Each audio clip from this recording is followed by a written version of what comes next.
Bro, அதாவது என் நெஞ்சில் குடியிருக்கும் என்னுடைய தோழர்களாகிய உங்க முன்னாடியும் சரி, என் நெஞ்சில் குடியிருக்கும் தமிழ்நாட்டு மக்கள் அனைவரும் அவங்க முன்னாடியும் சரி, இன்னைக்கு அந்த கொடியை அறிமுகப்படுத்துறதுல எனக்கு ரொம்ப ரொம்ப பெருமையா நினைக்கிறேன். இது வரைக்கும் நமக்காக உழைச்சோம். இனி வரப்போகிற இயர்ஸில் நம்மளை ஒரு கட்சி ரீதியாக நம்மளை தயார்படுத்திக்கிட்டு தமிழ்நாட்டுக்காகவும் தமிழ்நாட்டு மக்களின் உயர்வுக்காகவும் நம்ம எல்லாருமா சேர்ந்து உழைப்போம்.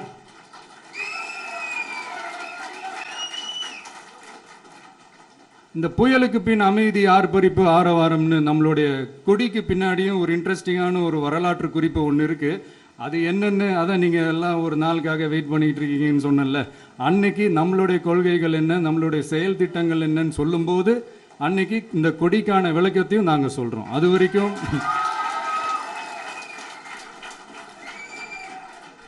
ஒரு சந்தோஷமா, ஒரு கெத்தா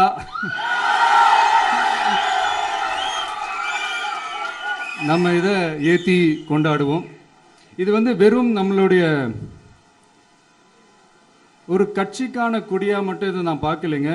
தமிழ்நாட்டோட வருங்கால தலைமுறைக்கான ஒரு வெற்றிக்கான ஒரு கொடியா தான் நான் பார்க்கிறேன்.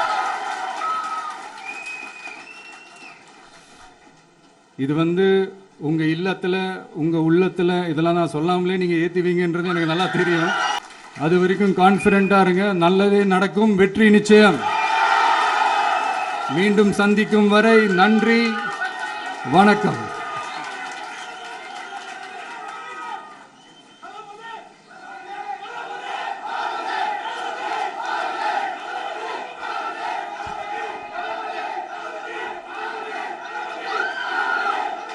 தமிழ் புதல்வன் ஸ்கீம் இருக்காங்க இல்லையா, புதல்வன் ஸ்கீமை இப்போ இன்ட்ரடியூஸ் பண்ணியாச்சு. ஸோ ரெஸ்பான்ஸ் எப்படி இருக்கு? அதான் கிட்டத்தட்ட 3.5 லட்சம் மாணவர்கள் வருஷம் அதை பயன்படுறாங்க. தமிழ் புதல்வனும் புதுமை பெண் திட்டத்தின் மூலம் வருஷம் 6 லட்சம் மாணவிகள் பயன்பெற்றிருக்கிறாங்க. நன்றி. சார், இப்போ விஜய் பண்ணியிருக்காரு, ஃபிளாக் ஆந்தம் ரிலீஸ் பண்ணியிருக்காரு, பார்த்தீங்களா? பார்க்கலையா? நிகழ்ச்சியில் பார்த்துட்டு சொல்கிறேன். அவருக்கு இந்த டைம்ல என்ன வாழ்த்துக்கள். நன்றி, வாழ்த்துக்கள்.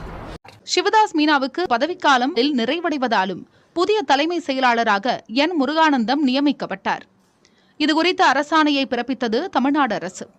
முதலமைச்சரின் தனிச் செயலாளராக கூடுதல் தலைமை செயலாளர் அந்தஸ்தில் பதவி வகித்து வந்த என் முருகானந்தம் அரசாணைப்படி தமிழ்நாடு அரசின் புதிய தலைமை செயலாளராக பொறுப்பேற்றுக் கொண்டார். தமிழக அரசுல தலைமைச் செயலாளராக ஓராண்டாக மேலாக பணியாற்றியவர் சிவதாஸ் மீனா நம்மிடம் இருக்கார். One step at a time. Ramesh, நீங்க இருந்த காலகட்டத்தில் பல்வேறு முக்கியமான நிகழ்வுகள், அதாவது சென்னையில் ஏற்பட்ட வெள்ளம், மழைநீர் வடிகால் பணிகளை ஆங்காங்க போய் ஆய்வு பண்ணீங்க. இந்த ஒரு ஆண்டு ஒரு முக்கியமான பொறுப்பு இருந்து எப்படி பாக்குறீங்க சார்? சரி, எப்போவுமே நம்ம ஒரு டீம் ஒர்க், எல்லா அலுவலரோட ஒன்னா இணைந்து and with the advice of the honourable chief minister நாங்கள் ஒர்க் பண்ணிட்டு இருந்தோம். ஸோ இது எல்லாமே team work. And we did our best, and I am sure in the coming period my successor is highly capable officer, and the state government will continue to work with the same vigor.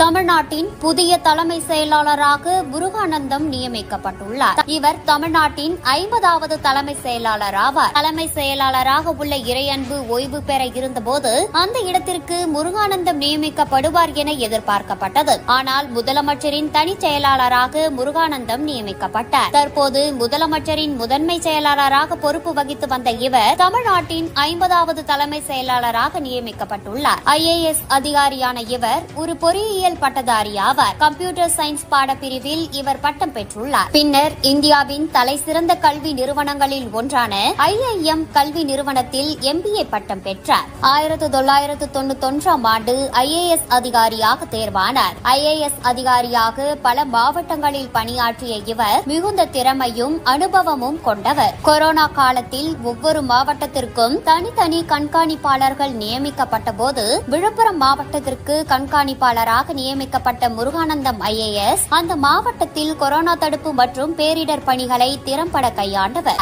MBA பட்டதாரியும் மிகுந்த அனுபவமும் கொண்டவரான இவர் திமுக ஆட்சியில் நிதித்துறை முதன்மை செயலாளராக நியமிக்கப்பட்டார். கடந்த 2021ஆம் ஆண்டு இவர் கூடுதல் தலைமை செயலாளராக பதவி உயர்வு பெற்றார். முதலமைச்சரின் முதன்மை செயலாளராக நியமிக்கப்பட்ட இவர் தற்போது தலைமை செயலாளராக பொறுப்பேற்றார். மு.க. ஸ்டாலினின் தலைமையிலான ஆட்சியில் திமுக ஆட்சியில் இறையன்புக்கு பிறகு தலைமை செயலாளராக நியமிக்கப்பட்டுள்ள இரண்டாவது தமிழர் இவர் ஆவார் என்பது குறிப்பிடத்தக்கது. சிவ்தாஸ் மீனாவின் பூர்வீகம் ராஜஸ்தான். இவர் ஜெய்ப்பூரில் சிவில் இன்ஜினியரிங் படிப்பை முடித்தார். அதனைத் தொடர்ந்து ஜப்பானில் சர்வதேச ஆய்வுகளில் முதுகலை பட்டம் பெற்றார். சிவ்தாஸ் மீனா 30 ஆண்டுகள் IAS அதிகாரியாக பணியாற்றியுள்ளார். 2021ஆம் ஆண்டு மீண்டும் தமிழ்நாட்டில் பணியமர்த்தப்பட்டார். திமுக ஆட்சியில் அவர் நகராட்சி நிர்வாகத்துறை செயலாளராக பதவி வகித்து வந்தார். இதையடுத்து கடந்த ஆண்டு ஜூன் மாதம் தமிழ்நாட்டின் புதிய தலைமை செயலாளராக சிவ்தாஸ் மீனா நியமனம் செய்யப்பட்டார். இந்த நிலையில்தான் அவர் ரியல் எஸ்டேட் ஒழுங்குமுறை ஆணைய தலைவராக நியமனம் செய்யப்பட்டு அறிவிப்பு வெளியானது. தலைமை செயலாளராக இருந்த சிவ்தாஸ் மீனா ரியல் எஸ்டேட் ஒழுங்குமுறை ஆணையத்தின் தலைவராக நியமனம் செய்யப்பட்டுள்ளதன் பின்னணி பற்றிய முக்கிய தகவல்கள் வெளியாகி சிவ்தாஸ் மீனாவுக்கு முதல்வர் ஸ்டாலினிடம் நல்ல பெயர் உள்ளது. அதே வேளையில் சிவ்தாஸ் மீனா விரைவில் பணி ஓய்வு பெறவுள்ளதாக சொல்லப்படுகிறது. அது மட்டுமல்லாமல் அக்டோபர் மாதத்துடன் பணி முடிவடைய உள்ள நிலையில் அவர் அதற்கு முன் VRS கேட்டுள்ளதாக கூறப்படுகிறது. சிவ்தாஸ் மீனா ஓய்வு பெற்றாலும் அவருக்கு முக்கிய பொறுப்பு வழங்கவே ஸ்டாலின் இந்த அதிரடி முடிவு எடுத்துள்ளதாக தகவல் வெளியாகும்.